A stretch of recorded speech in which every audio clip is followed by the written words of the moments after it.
Ten most venomous spiders in the world.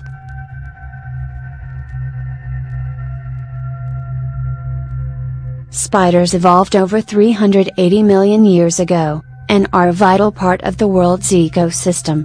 However, just because they're old and important doesn't mean some of them aren't absolutely terrifying. Yes, many of them are harmless, but others we would rather stay away from because they're incredibly venomous. The good news is that deaths from spider bites are very rare and they only do it if they feel threatened. So even though some spiders can kill you, they would rather not. Yellow sac spiders are part of the Cheracanthium genus, and there are different species found throughout the world, like the United States, Australia, Europe, and Japan. Both males and females are about half an inch big and are often pale in color. One interesting thing to note about yellow sac spiders is that they love the smell of gasoline. This problem actually led Mazda to recall 52,000 cars in March 2011 because yellow sac spiders were building webs in the emissions system. Besides just being annoying to car manufacturers, yellow sac spiders are also venomous. The immediate bite of the spider is incredibly painful and can lead to redness and swelling. Luckily, unless someone has an allergy to the venom, there are rarely any lasting effects. False widow spiders are believed to have first come to England in shipments of fruit in the 1870s. They are often cited as the most venomous spider in England, and currently their population is expanding due to climate change. The symptoms of a bite are often quite different. However, the bitten area can swell up to the size of a tennis ball. Professional soccer player James Gray was bitten by a false widow spider on his right arm in March 2016. He said at first he didn't think much of the bite, it just developed into a red spot. He said that he felt run down, but didn't think that it was the spider bite that caused it, and attributed his fatigue to his training. He only found out about the bite when he went to see the team's doctor a few days after the bite. By then the infection had spread and he was hospitalized. He had surgery and they cut the infection out, leaving a hole in his arm. He was ultimately sidelined for a month because of the spider bite. There is only one death related to a false widow spider. In 2014, Pat Gofferowen died a month after being bitten by a false widow spider. However, it was never proved conclusively, and spider experts say that there is nothing in the venom of a false widow spider that could kill a person. You'll know when you see a brown recluse spider because of the violin-shaped marking on the top of their cephalothorax, which is a fused head and thorax. This is why brown recluse spiders are sometimes called fiddleback or violin spiders. But what really sets them apart is that they only have 6 eyes instead of 8 like most spiders. Brown recluse spiders are only found in central and southeastern United States, and they are fairly small, about the size of a penny. However, for being a small spider they can pack a powerful bite. Luckily, 90% of bites don't require medical attention and usually don't scar. For the other 10% who are sensitive to the spider's venom, well, it definitely isn't a fun experience. First, a white blister will grow around the bite and the tissue may become hard. The area of the bite can develop blue-gray or blue-white patches that have ragged edges and are surrounded by redness. Even more frightening is that a bite can develop into a volcano lesion. This happens when the tissue around the bite becomes gangrenous, and this results in a nasty open wound. As for how big these wounds get, they can be as big as a human hand. Usually, it takes 8 weeks to heal, which is a long time to recover from anything, but it sounds like a lifetime to have a gaping, gangrenous wound on your body. Luckily, fatal brown recluse spider bites are incredibly rare. There were only 2 recorded deaths between 2004 and 2014.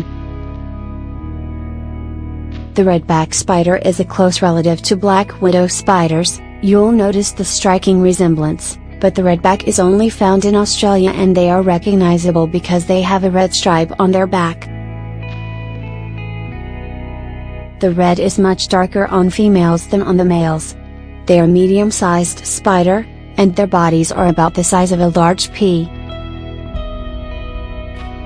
Luckily, most redback spider bites aren't serious.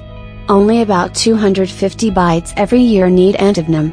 A person usually experiences sweating, especially near the bite, nausea, muscle weakness and vomiting. We're pretty sure that these symptoms would have been extremely uncomfortable for the man whose penis was bitten by a redback spider in April 2016 while he was using a public toilet. Luckily, he was released from the hospital after a few hours of sheer panic and terror. Since the introduction of the antivenom in 1956, there has been one possible death caused by a redback spider bite, which would make it the first death from any spider in Australia since 1979. In April 2016, 22-year-old Jaden Burla was bitten by a redback spider under his left arm. He was hospitalized for 4 days and given antibiotics. Died 3 days after being released from the hospital, so it's unclear if his death was caused by the bite or some other factor. There are 8 different types of Brazilian wandering spiders, and as you may have guessed, they are predominantly found in Brazil, with a few species spread out across Latin America. They are about 2 inches long with a leg span of about 6 inches. Brazilian wandering spiders differ from other spiders because they don't lure prey into a web. Instead, they spend most of their day in cool areas. Then at night, they hunt on the floors of the forests. They either wait to ambush their prey or directly attack them, making them some of the most aggressive spiders in the world. However, they are not aggressive towards humans. Actually, none of the spiders on the list are. Most of the time spiders bite humans because they feel trapped and or cornered. That being said, you definitely do not want to frighten a Brazilian wandering spider. After a bite, the person may experience a burning sensation in the area of the bite, along with goosebumps and sweats. About 30 minutes later, the person's blood pressure may increase or decrease and their heartbeat may go faster or slow down. Nausea, abdominal cramping, blurred vision, hypothermia, vertigo, and excessive sweating are also symptoms of a bite from a Brazilian wandering spider. Another unusual side effect is that in males, is that it can cause a painful erection that could last several hours. Needless to say, when a Brazilian wandering spider was found in a bag of bananas purchased by a family in Leicester, England, the tabloids had a field day writing horror stories about the terrifying venomous spider that causes erections. The good news is that in most cases, the Brazilian wandering spider doesn't secrete enough venom in a bite to cause serious damage. A study from 2008 found that from all bites, only 2.6% needed antivenom. However, it is still important to seek medical attention after a bite because 10 recorded deaths have been contributed to the spider. The black widow spider. One of the most notorious spiders is the black widow spider. They are found in regions that are temperate, dark, and dry throughout much of the world, including the United States, South America, Africa, Southern Europe and Asia, and Australia. The females are the most distinctive of the species for several reasons. The first is that they are about twice the size of males, and they are about 1.5 inches long. They have an hourglass-shaped body that is shiny. Also, on the underside on the right abdomen, there is a distinctive red hourglass marking. They get their unique name because after mating, the female eats the male. Most of the time people who are bitten by black widow spiders don't suffer any serious symptoms.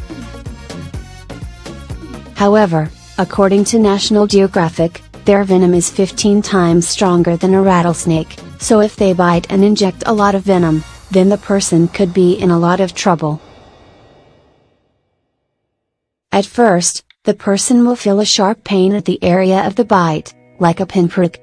The bite area will redden and swell.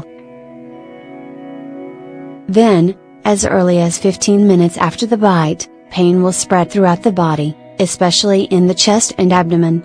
The muscles in those areas will start to cramp because of severe spasms.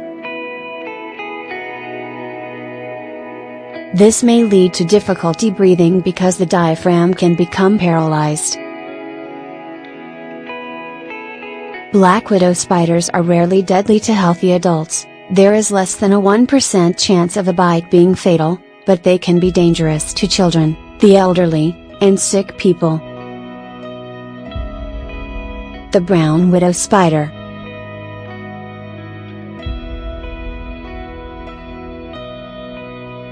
As you've probably already guessed by its name, the brown widow spider is a close relative of the black widow spider. The brown widow spider is different in color, ranging from gray to dark brown, whereas black widows are brown to black. They also have an hourglass marking on their abdomen. They are about 1 inch to 1.5 inches long and are usually found in tropical areas. However, since 2003, their population has been exploding in Southern California. They hide in places that don't see much human traffic or undisturbed areas like piles of brush or wood. The venom of the brown widow spider is actually more toxic than the black widow spider, but luckily the brown widow doesn't inject as much venom and they are much shyer and less aggressive than black widows, so there is less of a chance of being bitten by one. However, when they do bite, they hurt. One man who was bitten in the neck said that the pain was so bad after 10 minutes that it felt like he was hit with a sledgehammer. The symptoms start with redness and swelling. This is followed by cramps and spasms that can last for several hours. Luckily, there are no recorded deaths from brown widow spiders. The Sydney funnel web spider. There are 43 different kinds of funnel web spiders and they are all found in Australia. The funnel web spiders get their names because of the distinctive style in which they build their webs. They find wet ground and then build a horizontal web with a funnel in the center of it that often leads into the ground or some other type of shelter. The spider waits in the funnel until prey lands on it and then springs out, and drags the prey down. What sets the funnel web spider apart from other spiders that build horizontal webs is that it uses irregular strings of web to set up tripwires near the entrance of the web. This gives the spider an advance warning that prey is nearby. One of the most dangerous of the funnel web spiders is the Sydney funnel web spider, specifically the males. They are generally found within a 62-mile radius of Sydney and are medium-sized. Usually, the largest are 0.4 to 2 inches long. However, one at the Australian Reptile Park, which is used to milk venom for antivenom, is called Big Boy, and is a whopping 4 inches long. What makes big boy so terrifying is that the bigger the spider, the more venom they produce, and Sydney funnel web spider venom is some of the most dangerous in the world. In fact, if it were to bite you in your chest, it could kill you in 15 minutes. However, most of the time people are bitten on their limbs. The male's venom contains a polypeptide called robustoxin, which affects the nervous system of humans and primates, but doesn't really affect other mammals. What happens when you first get bit is that it will be extremely painful because the Sydney funnel web spider has long fangs and the venom has a high pH level. After the bite, the person may start drooling because they have numbness around the mouth and excess saliva. They may also have a copious amount of tears. Soon they will have problems breathing and may lose consciousness. The good news is that there is an antivenom, which was developed in 1981, and no one has died since its discovery. Before that, it was responsible for 13 recorded deaths. The six-sided sand spider is a relative of the recluse spider and it is only found in the deserts of southern Africa. They are medium-sized spiders. They are about 0.3 inches to about 0.6 inches long, and they are covered in little hairs called setae.